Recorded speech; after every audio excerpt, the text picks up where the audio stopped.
The National Association of Nigerian Students has urged President Bola Ahmed Tinubu to stop the ongoing prosecution of #EndBadGovernance protesters. In a statement by NANS Senate President Comrade Akinte Afiz Babatunde, the group emphasized that the right to peaceful assembly and protest is fundamental in democracy. NANS expressed concern that persecuting these protesters undermines citizens' rights and threatens democracy. They appealed to President Tinubu to demonstrate his commitment to democratic values by halting the persecutions and dropping all charges.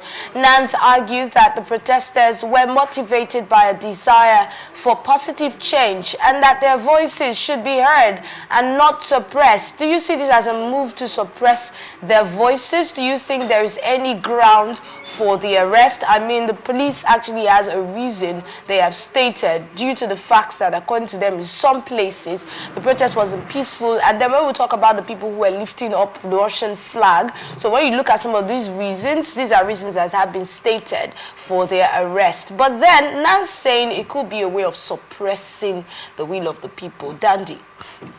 Well, at first, NANS disassociated themselves from that protest. They didn't join the protest.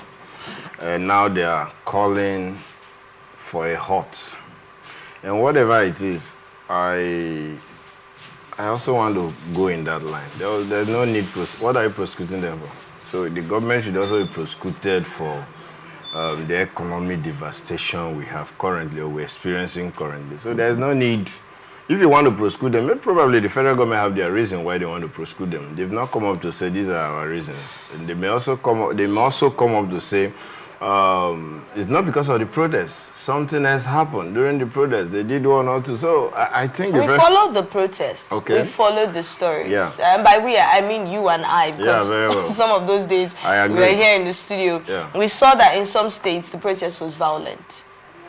Violent, as you may describe it. But is it what the police... As the media has described it. Okay, as the media. Yes. Okay. Could it be what police is even saying? Violence in the sense that were they killing police officers? Were they destroying properties like we saw in certain videos on social media? Yeah, those things were going on. But we also saw videos where it was alleged that military were carrying things and all that. They also prosecute those persons. And then if people protested and you're prosecuting some persons for going beyond that, how about government not even coming out to address the issue? So who is prosecuting the government? So whatever it is, if anybody, the truth is that if anybody goes against the law, such person will face the law. So in the cause of protest, if you feel you go against the law, you become a victim. But if NANS is appealing that such person should be released, such prosecution should be halt, probably because of the economic hardship, I should also give it to NANS. All right, talking about the fact that we did not see the government address it, what exactly are you referring to? Addressing the arrest, addressing the protest, addressing which of the addresses? Well, what did they address? What led to the protest? They said the high standard of living. Has it been addressed? Did it even solve any problem? That's one. They were talking about the cost of PMS. What happened? It went higher. They were talking about high cost of foodstuffs. What happened? It's higher. They're even talking, in fact, the issue is that they're even talking about the minimum. Let's not go on that. Before then, NLC came up with the increase in minimum wage. Have they received it? What changed? We're talking about insecurity, electricity bill, and all that. Which one? Not even one. Which one have they been able to address? And that's why I said the president's speech, as at then, would have been more than what he came up with. But it was obvious that the immediate solution to what Nigerians were yearning for weren't there. So the president was also very sincere in his speech. Not to state that we are tackling anything, we are handling anything. I think it's obvious now that the president was actually very sincere in his speech. So none of these issues has been addressed. Is it security? Which of them? So the government need to rise. All right, let's come to you now, Alfred. What is your thought on this story? Do you see this as a sabotage? Do you see any underlying, maybe something outside what we can actually see? You see, in an economy where people thrive, if you invite what we call anti-government, anti-people policy, people take to the street. Now, looking at this, just as my contemporary has said, the government does not have a blueprint for the common man. And that is what has brought us to where we are today. Now, talking about these protests now, what were the earnings of the people? This is veered towards bad governance. And the people are simply just tired of the way things, the acoustic manner in which things are done in Nigeria. And to this effect, the common man said, let's put an end to this. And the only way they can actually make themselves heard is by taking to the streets. Now, to this effect, people protested in different states for same reason. And here in Port Harcourt, it was very, very, very peaceful. And there were videos to that effect. If a government wants to work, they will work. But alas, I think it's working in Nigeria. The answer now is no. So you also believe that those things that the people protested for have not been in any way been addressed? In retrospect, they've not been addressed in any way. Now, during the protest, the army was working, NSCDC was working, the Navy was working, and even the Air Force. While the protest was going on, we saw helicopters hovering in the air. These are same people that cannot even fight insecurity and insurgents in the north. Now, but when it comes to protest, they know that you can bend a broomstick, but you cannot bend a whole lot of broomsticks put together. And they know the power of the Nigerian youth. And once they want to get a thing, they must get it. Is this do you see this arrest in any way being suppressing the power of the people? Now, what are they billing those that were arrested for? Now, looking at it now, if they had CCTVs, they will zoom their GPS and say, yes, these are the people that were involved. During the insurrection in the United States of America, do you know that they pinpointed everyone that was involved? And same person that we saw on CNN are the same person that were in court. Not just that, they had a proliferated profile of everybody that was in court. And they were given different terms. And their cases is still on even till today. But here, when Nigerians want to niche on you, they are quick to action. But when they want to get certain results, they go adrift. Do we even have that kind of intelligence gathering to start with? That is it. We don't. If we had, we will not be where we are today.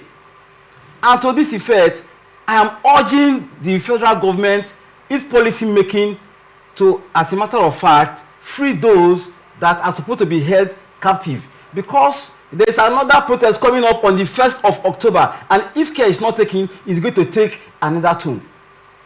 So to this effect, we are actually telling the federal government, this is the way to go.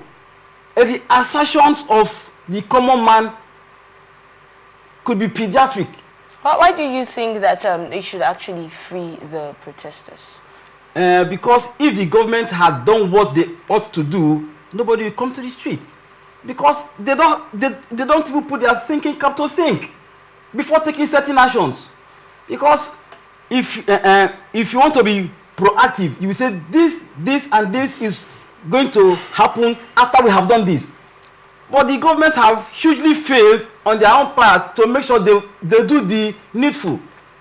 So even though the protest in some places was recorded to be violent, according to reports that we had, and then probably people were arrested, they should be freed because they were protesters? Yes, as a matter of fact, they should be freed. Now, if, for example, they were taken to the police station, they will tell you the police is your friend and bail is what? Free. Is bail really free in Nigeria? No. Once they need you go in for it.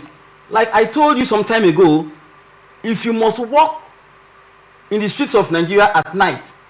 As a youth, one, have an ATM that has a little money in your hand, then have a phone to reach out to somebody, or if not, in present day Nigeria, you can be declared as a missing person just like that. There are certain issues or several issues that has accumulated to what I am saying now. So to this effect, I'm saying everybody that was caught during the protest should be released. All right, do you think the government is in any way discouraging Nigerians from protesting? We saw some videos of some of the family members of the people who are currently in police custody, and it was such a, should I say, a very sad one, because I almost started crying with a particular sister of one of these guys, and then a woman was consoling her and telling her it's just Nigeria happening to your brother.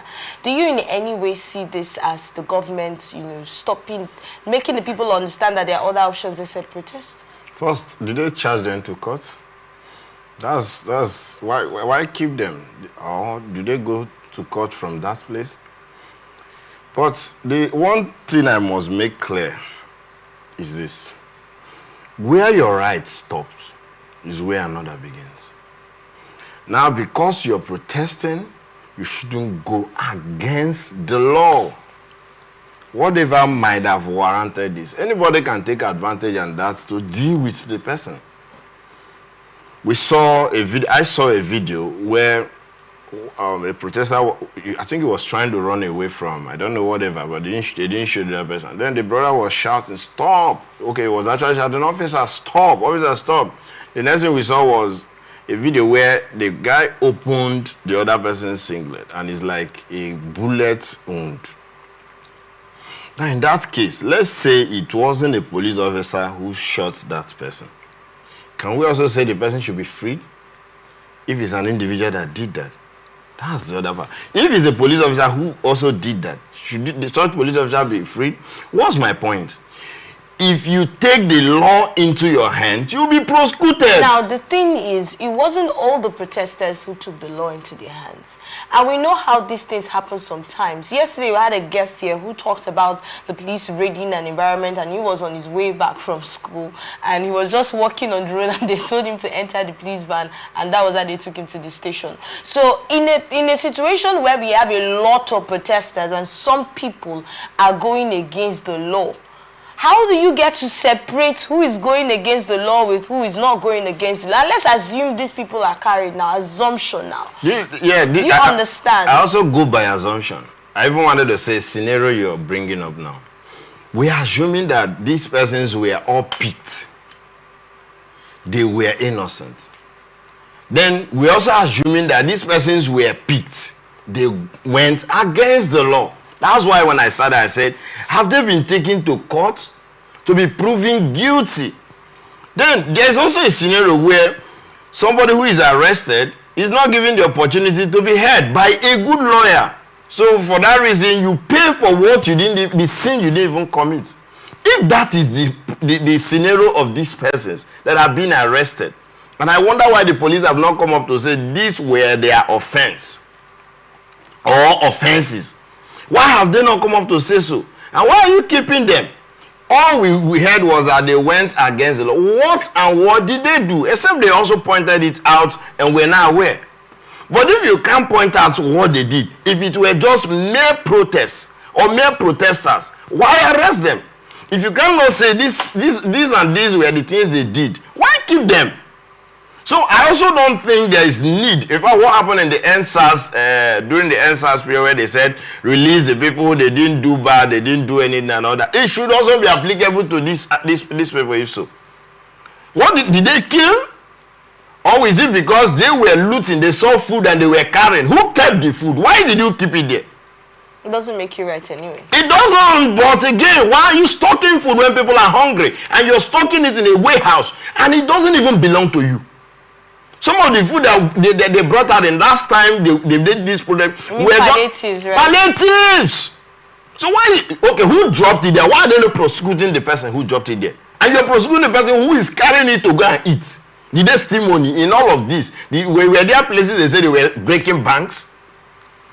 But one thing we must also understand as Nigerians is that you shouldn't take the laws into your hand. This country, if you don't have Mr. A and Mr. B to back you while you're trying to do what you feel is right, you won't even know, because all of us are not opportune to see through the constitution and even understand it. You may be going against the law. All right, but people have to talk. Just like when we were, the conversation I had before we actually came in, people would definitely need to talk. Somebody has to stand up.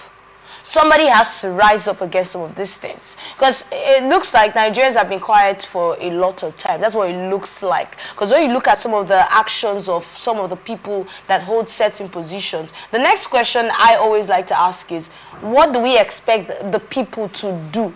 How are the people supposed to respond to this? And how much do you even think the people have done against this policy if they do not like it? And that is why the Constitution has made provision for protests. But let's go to the next story now.